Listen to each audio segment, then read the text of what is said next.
사랑하는 성도님 여러분, 여러분은 요즘 평안하셨습니까? 아니면 두려움의 연속이셨습니까? 혹시 겁나는 상황들이 좀 있으셨습니까? 우리나라를 바라볼 때에 한치 앞을 예상할 수 없는 그런 시대를 우리가 살아가고 있습니다. 당장 내일 어떤 일이 일어날지 알지 못하는 그런 형편 속에서 두려움과 또 떨림으로 우리가 살아가고 있습니다. 여러분, 그럴 때에 어떤 마음으로 누구를 의지하며 살아갑니까? 오늘 말씀 이사야 선지자가 활동했던 당시 주변의 정세는요, 아수르 제국이 세력을 떨칠 때였습니다. 처음에 유다는 강대국인 아수르의 패권을 인정하면서 그저 순응하려고 했습니다. 아수르가 힘이 센 나라이니까 그저 밉보이지 아니하고 잘 보이고 거기에 순응하면 우리 민족은 살 수 있겠다 하는 마음으로 좀 저자세로 그렇게 살아갔던 거죠. 하지만 또 블레셋이라는 애굽이라는 그런 열강들에 또 가담하게 됩니다. 그래서 강대국인 아수르에 반해서 동맹이 이제 만들어지게 되는 거죠. 주변의 열강들에 의지하며 안전을 도모했던 유다를 향하여서 하나님은 오늘 경고의 말씀을 주고 계십니다. 쓸데없는 동맹 정책에 끼어들지 말고 다른 힘에 의지하지 말고 너 눈에 보이는 강자를 의지하지 말고 보이지 않는 하나님을 의지해야 되는데 왜 이러고 있느냐? 경고의 말씀을 하고 있는 거예요. 하나님을 기다리라. 하나님의 행동하시도록 맡겨드리라. 이렇게 말씀하게 됩니다. 이것이 이사야 전반부의 분위기입니다. 실제로 이사야 활동이 끝날 무렵에 유다는 아수르의 손아귀에 넘어가고 예루살렘은 아수르 군대에 에워싸입니다. 자기 백성에게 매를 드신 거죠. 그것이 바로 아수르를 심판의 도구로 쓰신 이유입니다. 여러분, 그런데 아수르의 힘은 영원합니까? 이 땅의 것은 영원한 것이 아무것도 없습니다. 한때죠. 곧 바벨론이 패권을 장악하게 됩니다. 수년 후에 유다는 바벨론에 함락되고 맙니다. 바벨론에서 포로 생활을 하게 되죠. 그래서 40장 이후에는 유다가 바벨론 포로에서 귀환할 것을 미리 말해줍니다. 포로 생활에서 해방되어서 고향으로 인도되고 예루살렘이 재건될 것을 말씀합니다. 이제 40장부터는 희망의 메시지가 펼쳐지고 있어요. 회복을 이야기합니다. 그 분위기 속에서 오늘 말씀을 이제 읽으시면 됩니다. 1절 말씀 우리 함께 봉독합니다. 야곱아, 너를 창조하신 여호와께서 지금 말씀하시느니라. 이스라엘아, 너를 지으신 이가 말씀하시느니라. 너는 두려워하지 말라. 내가 너를 구속하였고 내가 너를 지명하여 불렀나니 너는 내 것이라. 아멘. 이스라엘을 회복시키겠다고 선언하고 계십니다. 눈물을 닦아주신다고 하세요. 감싸 안으시는 겁니다. 아직도 제 아이들이 장성하지 않고 어리지만 더 어릴 때에 나무란 적이 있습니다. 약속을 지키지 않을 때. 그런데 약속 지키지 않은 것도 문제인데 그것을 핑계하고 둘러댈 때 그렇습니다. 그래서 눈에서 눈물이 쏙 빠지도록 호되게 나무라기도 합니다. 울면서 아빠, 앞으로는 안 그럴게요. 이렇게 하죠. 그러면 다시는 그러면 안 돼. 이렇게 타이르면서 또 꼭 안아줍니다. 호되게 꾸짖다가도 결국엔 품에 안습니다. 저도 어릴 적에 거짓말을 한 적이 있습니다. 학용품을 산다고 하면서 용돈을 받아다가 학용품 사지 않고 이제 오락실에 가는데 사용한 거죠. 사실은 오락실 가기 위해서 학용품 산다고 거짓말을 한 셈이에요. 처음부터 사실은 아셨을 텐데 몇 번 이렇게 속아 넘어간 척 하시다가 이제는 안 되겠다 싶으셔서 이제 호되게 나무라셨습니다. 여러분, 그런데 이제 그런 후에 따뜻하게 안아주시던 기억이 납니다. 나무라고 나서. 왜 그렇습니까? 그리고 왜 눈물을 닦아줍니까? 그것이 바로 부모님의 사랑이죠. 하나님께서는 지금 이스라엘을 꽉 껴안아 주겠다고 하십니다. 그 눈에서 눈물을 닦아주겠다고 말씀하세요. 그것이 바로 하나님의 사랑인 것입니다. 늘 불순종했던 백성들 아니었습니까? 그런데 왜 이토록 하나님은 불순종하기만 했던 이스라엘 백성들을 사랑한 것입니까? 하나님의 사랑은 왜 마르지 않습니까? 왜 끝이 없습니까? 그 사랑의 근원은 어디서부터 나오는 것일까요? 왜 이스라엘 백성들을 사랑하시는 것입니까? 하나님 사랑의 출발점은 바로 창조에서부터 시작합니다. 하나님은 오늘 말씀에 야곱을 창조하셨고 빚으셨다 이야기하세요. 정성을 기울여 창조하신 작품이기에 하나님은 이스라엘을 사랑하실 수밖에 없는 것입니다. 작곡가는 하나의 곡을 만들기 위해서 심혈을 기울여서 삶을 녹여서 집중합니다. 인고의 시간을 거쳐 탄생한 명곡은 작곡가에게 있어서는 어떤 존재일까요? 그것은 자기 자식과도 같습니다. 발명을 한다거나 미술 작품을 한다거나 모든 창작 활동을 다 해산의 고통으로 그렇게 이야기합니다. 아무리 다른 사람들이 어떻게 보든지 간에 혹평을 하든지 간에 아무리 그것이 유행에 뒤처진다고 한들 내가 만들었기 때문에 내가 했기 때문에 너무나도 소중한 거예요. 조악하게 보일지라도 아무리 부족해 보일지라도 나에게만큼은 너무나도 소중한 거예요.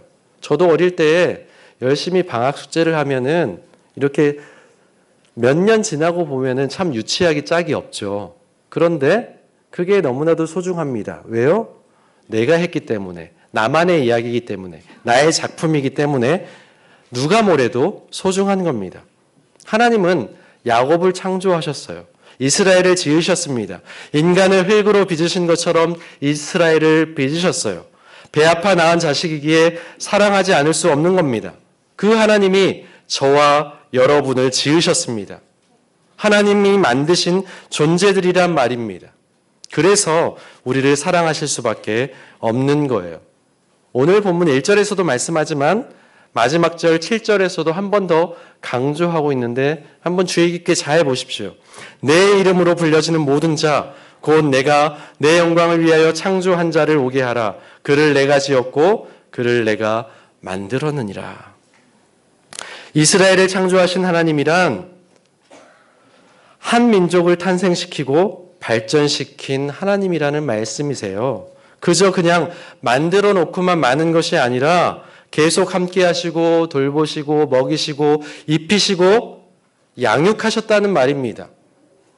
어느 부모가 자기 자식을 낳기만 하고 맙니까? 내가 할 만큼 다 했으니 10달 동안 내가 내 뱃속에서 열심히 키웠으니 이제 이 땅에서 태어난 순간부터 너는 네 힘으로 살아가야 돼. 그런 부모가 어디 있습니까? 밤새워가며 또 달래주고 필요한 것 공급해주고 물론 요즘엔 또 어려운 사정 때문에 낳고 또 맡기는 기관에 맡기는 부모들의 이야기들도 듣긴 하지만 우리 영원하신 하나님, 완전하신 하나님, 우리를 창조하신 하나님은 어디 그런 하나님이십니까? 아니요. 지금도 우리의 상황과 형편을 다 아시고 또 우리의 연약함을 체휼하시고 돌보시는 하나님이신 줄로 믿습니다. 지금도 우리를 키우시고 양육하시는 하나님이십니다. 하나님께서 이스라엘을 창조하셨기 때문에 이스라엘을 사랑하시는 거예요. 그분이 우리를 지으셨기 때문에 우리를 포기하지 않으시는 거예요. 그분이 우리를 만드셨기에 우리는 하나님의 사랑을 받아 마땅한 존재들입니다. 우리 좌우 앞뒤에 있는 성도님들께 좀 그렇게 축복할까요? 당신은 사랑받기 위해 태어난 사람입니다. 좀 이렇게 인사 나누겠습니다. 네. 하나님의 사랑받기 위해서 태어난 귀한 존재들입니다. 여러분 정말 귀한 존재들이에요. 보석 같은 존재들입니다. 그것이 하나님께서 이스라엘을 사랑하시는 이유입니다. 우리를 만드셨기 때문에. 하나님이 이스라엘을 사랑하시는 또 다른 이유가 말씀 속에 등장하는데요. 그것은 바로 구속하셨기 때문입니다. 구속하셨다. 이 말은 값주고 샀다는 이야기입니다. 가족 가운데 빚을 갚지 못하는 가족이 있다면 노예로 팔려갈 수도 있거든요. 그런데 팔려갔더라도 그 값을 치르고 다시 돌려받는 것, 이것이 바로 구속을 말합니다. 값주고 산 것을 말합니다. 빚 때문에 집이, 밭이 차압당했을지라도 가장 가까운 친족이 빚을 대신 지불하고 밭을 되찾아올 수 있습니다. 여러분, 이 일은 아무나 쉽게 할 수 있는 일입니까? 아니죠. 못하죠. 가까운 사람이라도 쉽게 할 수 있는 게 아닙니다. 그런데 누가 할 수 있어요? 부모니까 할 수 있는 거예요. 내 자식이 그런 어려움에 있다고 하면 어디 그냥 내버려 두겠습니까? 아니죠. 다 갚아서 내가 가지고 있는 것을 다 팔아서라도, 아니 내가 빚을 대신 지는 한이 있더라도 내 자식만큼은 빚을 지게 하지 않겠다는 마음으로 다 쏟아붓는 것이 바로 부모님의 마음 아니겠습니까? 종종 그런 성도님들을 만나요. 자녀 때문에 자녀가 또 뭐 하다가 큰 사업하다가 망했는데 또 그 빚을 갚아주느라고 이렇게 집을 팔아서 해주는 부모님들, 그래서 어려움 당하는 성도님들을 많이 또 보기도 했습니다. 얼마나 안타까운지 몰라요. 그럼에도 불구하고 그렇게 자기를 다 포기하면서까지 주는 것이 부모의 사랑입니다. 하나님께서 이스라엘을 구속하시는 구체적인 행동을 묘사하고 있는 부분이 바로 3절과 4절 말씀에 잘 나타나는데요. 이스라엘을 다시 찾아오기 위해서 값을 주고 속전을 그렇게 마련했는데 이집트와 구스와 스바를 속전으로 지불하셨다. 이스라엘을 해방시키기 위한 대가를 하나님께서 치르셨다. 이렇게 말씀합니다. 예수 그리스도께서 죄인을 구원하시기 위해서 십자가에 달려 돌아가시는 대가를 치르셨습니다. 피값으로 우리를 다시 건져주셨습니다. 우리를 속전을 주고 다시 사신 거예요. 죄의 노예로 팔려간 우리를 해방시키기 위한 구속자 예수 그리스도의 헌신이었던 것입니다. 자녀가 누군가에게 물질적인 피해를 주었을 때 나 몰라라 할 수는 없는 거예요. 만약에 제 아들이 친구와 놀다가 이렇게 일을 상하게 했다고 칩시다. 물론 제 아이들이 그러지 않기를 바라는데요. 뭐 그렇다고 칩시다. 그러면은 네가 놀다가 했으니까 네가 물어줘, 네가 사과하고 네가 다 배상비를 마련하고 또 위로금도 마련해서 다 해결해. 이렇게 말하는 부모가 어디 있습니까? 이렇게 하면 안 되잖아요. 내가 했던 것처럼 부모님께 사과하고 아이에게도 미안하다. 그런데 놀다가 그렇게 된 거니 좀 이해해 주면 안 되겠니? 이런 얘기는 하면 안 되잖아요, 사실은. 뭐 사과하고 그리고 치료비도 다 하고 위자료까지 물어주고 뭐 이렇게 해야 되지 않겠습니까? 그것이 구속입니다. 전적인 책임을 다하는 것이 구속입니다. 부모이기 때문에 그 책임을 전적으로 지는 거예요. 예수님께서 그 전적인 책임을 다 지셨습니다. 완전한 책임을 지셨어요. 죄 없으심에도 불구하고 죄인인 우리를 위하여 십자가에 달리셨습니다. 그것이 사랑이에요. 구속하심의 근거는 사랑입니다. 구속하신 이유가 사랑이라는 말씀이에요.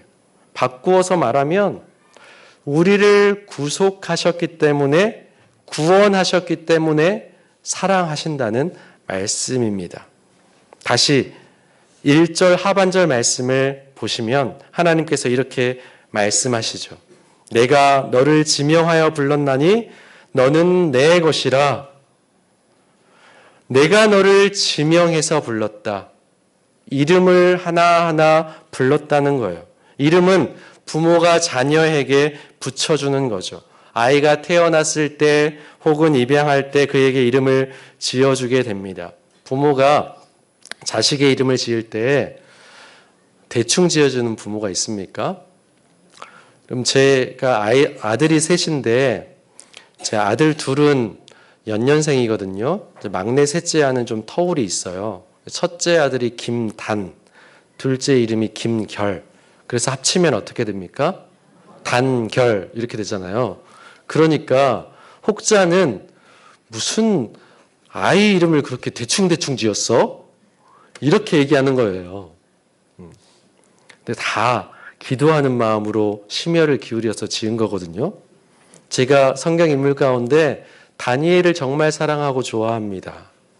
그리고 그런 믿음으로 우리 아이가 자랐으면 하는 마음으로 믿을 단자를 써서 믿을 단자라는 한자가 있더라고요. 그래서 김단 이렇게 지었습니다. 그리고 이 세상에서 정결하게 살았으면 좋겠다. 깨끗하게 살았으면 좋겠다 하는 마음으로 기도하는 마음으로 김결 이렇게 지었어요. 6년이 흐르고 나서 이제 늦둥이 막내가 태어났는데 어떻게 이름을 지을까 기도하다가 하나님께서 나도 거룩하니 너희도 거룩하라 이렇게 말씀하셨고 예수님이 그 말씀을 인용하시면서 내가 온전하니 너희도 온전하라 이렇게 하셨잖아요. 그래서 이 땅에서 구별된 백성으로 살아가라는 마음으로 완전할 완자를 써서 김완 이렇게 이름을 붙였습니다. 단결완. 대충 지은 게 아니에요. 기도하는 마음으로 지었어요. 네.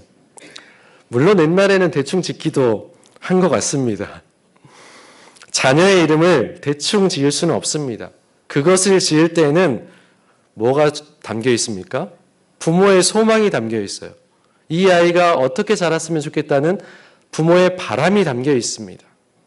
기대가 담겨 있어요. 그리고 그 이름을 부를 때 그 이름대로 되라는 마음을 담아서 이름을 부르게 되는 거예요. 애정이 담겨 있는 거예요. 성도님들, 자녀의 이름을 지을 때 성도님들도 그런 열정이 있으셨잖아요. 이름을 부를 때 그런 애정이 있으시잖아요. 내가 너를 지명하여 불렀다. 그 말씀은 자녀를 부르는 부모의 마음이 담겨 있는 겁니다. 하나님과 이스라엘 자손이 한 가족 공동체임을 이야기하고 있는 거예요. 전체적인 분위기는 이스라엘에게 한 걸음 더 가까이 다가가시는 하나님의 발걸음이 느껴집니다. 그래서 6절 하반절 말씀에 내 아들아, 내 딸아 라고 부르는 지점에서 그 절정의 사랑을 느낄 수 있습니다. 야곱아 이렇게 부르실 때 하나님의 그 절절한 애정이 담겨 있는 거예요. 이스라엘아 부르실 때 그런 흥분이 있는 겁니다. 그런 열정이 담겨 있는 거예요. 그래서 그 이름을 부를 때는요, 힘없이 그냥 부르면 안 돼요. 이름을 부르는 하나님의 모습 속에서 이스라엘에 대한 하나님의 사랑을 느낄 수가 있기 때문에 그렇습니다. 우리 1절 말씀을 한번 읽어보는데요. 야곱, 이스라엘 나오잖아요. 야곱 대신에 자기 이름을, 이스라엘 대신에 자기 이름을 넣어서 읽어보는데 자기 이름 나올 때 어떻게 읽어야 된다고요? 힘있게 하나님의 마음을 담아서 애정 어린 마음으로 열정을 다해서 한번 그렇게 자기 이름을 그렇게 불러보는 겁니다. 하나님의 마음으로. 자, 시작. 대언아 너를 창조하신 여호와께서 지금 말씀하시느니라. 대언아 너를 지으신 이가 말씀하시느니라. 너는 두려워하지 말라. 내가 너를 구속하였고 내가 너를 지명하여 불렀나니 너는 내 것이라. 아멘. 우리를 불러주신 하나님께서 어려움에 처해 있을 때 그냥 두시지 않으십니다. 2절 말씀에 네가 물 가운데로 지날 때에 내가 너와 함께 할 것이라. 강을 건널 때에 물이 너를 침몰하지 못할 것이요 내가 불 가운데 지날 때에 타지도 아니할 것이요 불꽃이 너를 사르지도 못하리니. 큰 강물과 같은 난관에 봉착했을 때 하나님은 뒷짐지고 방관하지 않으세요. 그저 멀리서 응원만 하지 않으십니다. 내가 너와 함께 할 것이라 말씀하십니다. 그리고 두 팔로 안아서 그 시련을 넘어갈 수 있도록 하십니다. 불과 같은 험난한 시련을 지날 때에도 마찬가지예요. 왜 거기 있냐? 거기서 나와! 이렇게 하지 않으십니다. 그 불구덩이에서 건져내어 주시는 하나님, 꽉 안아주셔서 상처가 나지 않도록 안으시는 하나님의 모습을 볼 수 있어요. 보호막을 쳐주세요. 하나님이 그들을 구속하여 나올 때 불과 물 가운데 있을지라도 안전하게 인도하십니다. 종종 이런 기사들을 본 적이 있을 겁니다. 큰 화재 현장 속에서 이렇게 탈출을 제때 하지 못했는데 이제 어쩔 수 없이 뛰어내릴 수밖에 없는 상황입니다. 밑에는 안전장치가 없어요.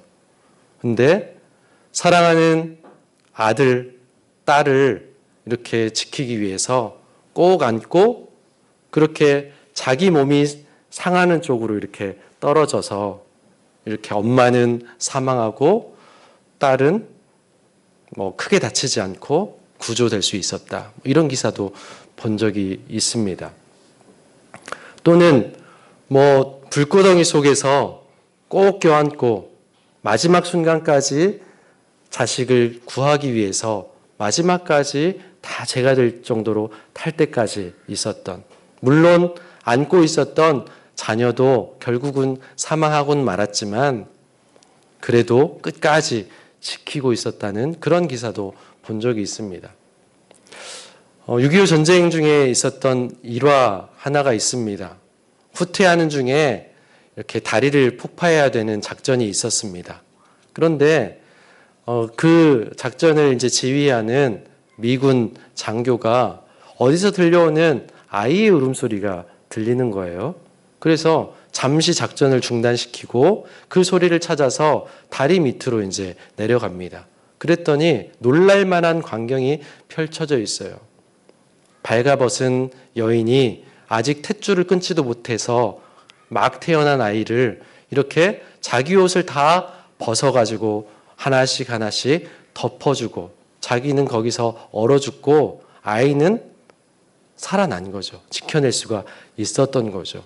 그래서 그 아이를 장교가 입양을 해서 자기 나라로 돌아가서 키워서 장성했을 때 그 이야기를 아들에게 이야기해 줬을 때 나중에 이제 그 소식을 듣고는 이제 고국의 땅으로 자기 어머니의 땅으로 한번 가보고 싶다. 그래서 그 땅이 어딘지 아버지 그 다리가 어느 다리였는지 그렇게 그래서 거기서 기도하고 묵념하고 끝나지 않고 자기 겉옷을 하나씩 하나씩 벗어서 내려놓으면서 어머니 더 이상 춥지 말고 여기서 이렇게 행복하세요. 이렇게 했다는 이야기를 들은 적이 있습니다. 그것이 바로 부모의 사랑 아니겠습니까? 하나님이 우리를 그렇게 지키세요.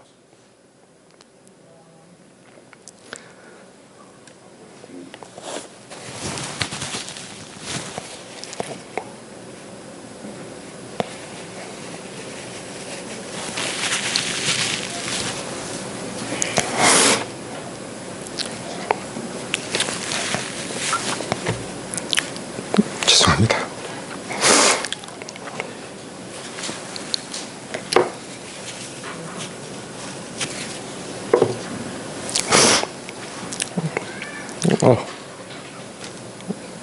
우리와 함께 하시는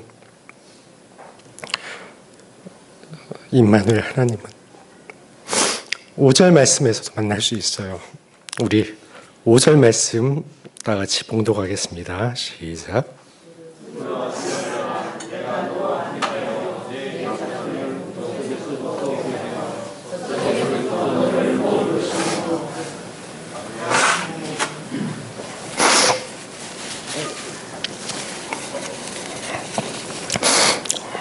내가 너와 함께 하신다고 하십니다. 이스라엘 상황은 바벨론의 압제라는 민족적인 위기에 놓여질 것입니다. 사실 두려워할 수밖에 없는 상황이에요. 도대체 앞으로 우리 운명은 어떻게 될까? 너무나 걱정스러워요. 앞이 보이지 않습니다. 긴 고통의 터널에 이제 막 접어드는 순간이에요. 그런 상황이 주시는 말씀입니다. 두려워하지 마. 놀라지 마. 내가 너와 함께한다. 아이가 펄펄 끓는 열로 고통 가운데 있을 때 엄마는 밤새 그 자리를 지킵니다. 해열제를 먹이고 또 기도합니다. 몸을 닦아주며 기도해요. 꽉 안아줍니다. 자녀가 고통 가운데 있을 때 늘 함께합니다. 고통의 순간 그 고통을 함께 참아내는 것이 바로 엄마예요. 하나님께서 외로우셔서 우리를 지으셨겠습니까? 아니요. 그분 안에 완벽한 교제가 있습니다. 하나님의 형상대로 만든 인간과 교제하기를 원하셨어요. 궁극적인 사귐이 있기를 하나님은 원하셨어요. 그냥 형식적인 교제가 아니에요. 깊은 인격적인 관계를 하나님께서는 원하십니다. 에덴 동산에서 아담과 하와와 함께 거니시는 하나님, 가인을 점잖게 타이르시면서 꾸짖는 하나님, 아브라함과 함께 식사를 하시는 하나님, 야곱과 씨름을 하시는 하나님, 모세와 얼굴을 맞대고 말씀하시는 하나님, 사무엘아 이름을 부르시는 하나님, 다윗에게 영원한 집을 약속하시고 허락하시는 하나님, 자기 백성과 인격적인 관계를 맺기를 원하시고 선지자를 통해서 끝없는 외침을 하고 또 웃고 노래 부르시는 하나님, 이 하나님을 우리는 말씀 곳곳에서 발견할 수가 있고 만날 수 있습니다. 오늘 저와 여러분에게도 나와 함께 하자 이렇게 말씀하십니다. 이제 본문은 가장 중심점으로 향해 들어가요. 우리 4절 말씀을 또 같이 읽어봅니다. 시작.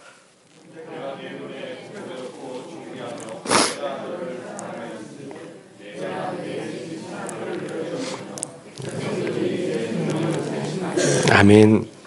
하나님은 이스라엘을 보배롭고 존귀하게 여기시겠다고 하세요. 출애굽할 때도 이스라엘 백성들에게 이런 비슷한 언약의 말씀을 합니다. 세계가 다 내게 속하였나니 너희가 내 말을 듣고 내 언약을 지키면 너희는 모든 민족 중에서 내 소유가 되겠고 내 거 하자는 겁니다. 소유하자는 거는 보배라는 의미가 있습니다. 너 보배 같다, 보석 같다.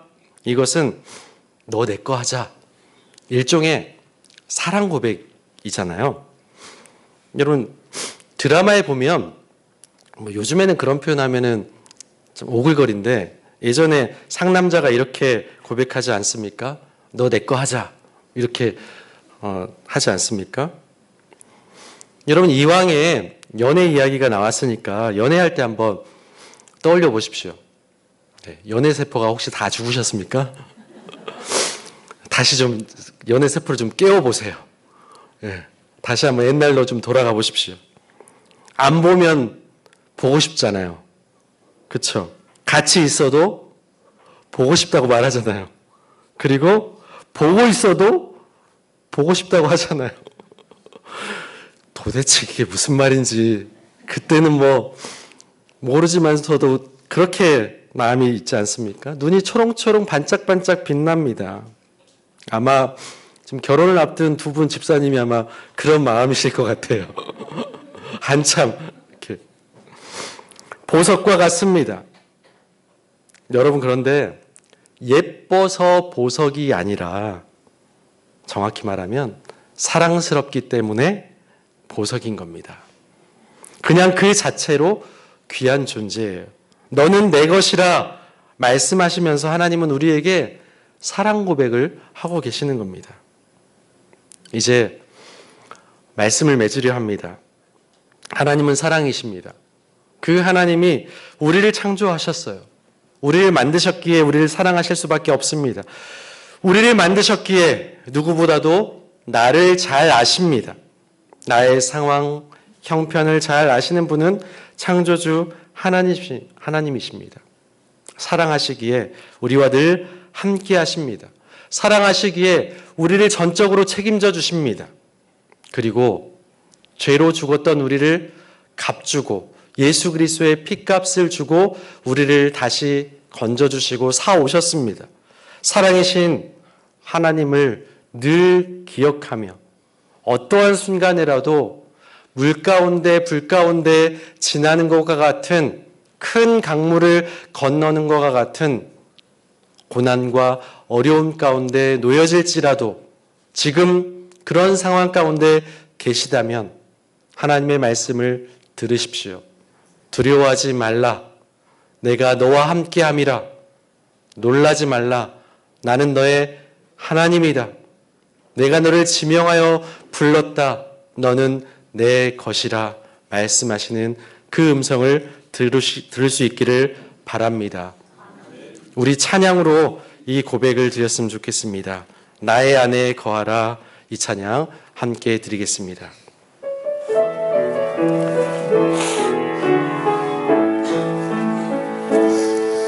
나의 안에 거하라. 나는 내 하나님이니 모든 환난 가운데 너를 지키는 자라. 두려워하지 말라. 내가 널 도와주리니 놀라지 말라. 내 손 잡아주. 다시 한번 고백합니다. 나의 안에 거하라. 나의 안에 거하라. 나는 내 하나님이니 모든 환난 가운데 너를 지키는 자라. 두려워하지 말라. 내가 널 도와주리니 놀라지 말라. 내 손 잡아주리라. 내가 너를 지명하여 불렀나니 너는 내 것이라. 내 것이라. 너의 하나님이라. 내가 너를 보배롭고 존귀하게 여기노라. 너를 사랑하는 내가 너를 지명하여 불렀나니 내가 너를 지명하여 불렀나니 너는 내 것이라. 너의 하나님이라. 내가 너를 보배롭고 존귀하게 여기노라. 여기노라. 너를 사랑하는 내 여호와라. 기도합니다. 하나님 아버지, 우리는 연약하여 쓰러지고 넘어질 때가 많습니다. 하나님, 큰 광풍이 밀려오고 큰 강물을 만나고 물과 불을 건널 때 너무나도 두렵고 힘이 듭니다. 고통과 환난 속에서 쓰러집니다. 하지만 그때도 여전히 함께 하셨다. 그리고 함께 하겠다 말씀하시는 하나님, 두려워하지 말라 말씀하시는 하나님, 내가 너를 지명하여 불렀다. 너는 내 것이라 말씀하시는 그 하나님의 음성을 늘 듣게 하여 주시고 그 말씀대로 우리가 순종하며 주님과 동행하는 삶으로 나아갈 수 있도록 도와주옵소서. 담대함으로 승리할 수 있도록 우리의 삶을 지켜 보호하여 주옵소서. 예수님의 이름으로 기도합니다. 아멘.